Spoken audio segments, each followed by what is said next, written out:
defenses, forcing Americans to dig them out cave by cave, a strategy that prolonged the war but could not reverse its course. For the Americans, the aftermath was a confirmation of adaptability.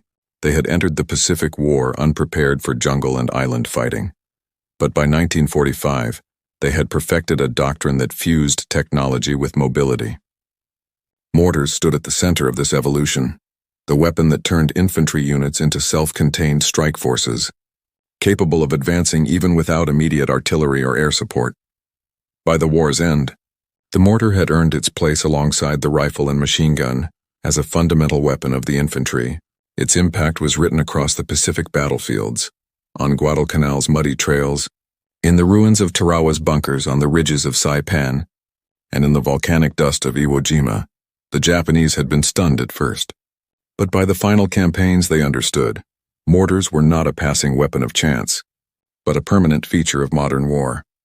And yet, beyond tactics and logistics, the mortar's legacy carried a deeper reflection, one about the invisible, sudden nature of death in modern conflict, and the way technology can strip even the bravest soldiers of the chance to fight on their own terms.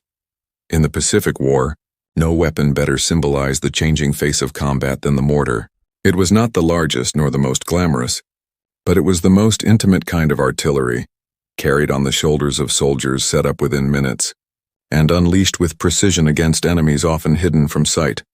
For the Japanese infantry, it represented a terrifying truth.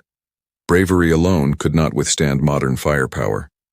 A soldier could steel himself against a machine gun or charge into a bayonet fight, but there was no answer to shells that fell silently from the sky. Courage in the face of unseen destruction lost its meaning. For the Americans, the mortar became more than a weapon. It was a lesson in adaptation. In terrain where tanks bogged down and artillery could not follow, mortars gave the infantry their own artillery arm. They leveled jungles, collapsed caves, and silenced ambushes. They gave commanders flexibility, speed, and confidence, and most importantly, they gave riflemen the power to fight forward in battles that otherwise would have bled them dry. The aftermath of this weapon's dominance can be traced beyond the Pacific. After 1945, nearly every modern army placed mortars at the core of infantry operations. From Korea to Vietnam, from the Middle East to Afghanistan, the weapon's legacy continued. Light, mobile, and devastating, the mortar was the soldier's artillery, the unseen killer that followed men wherever they marched. The Japanese were stunned by it,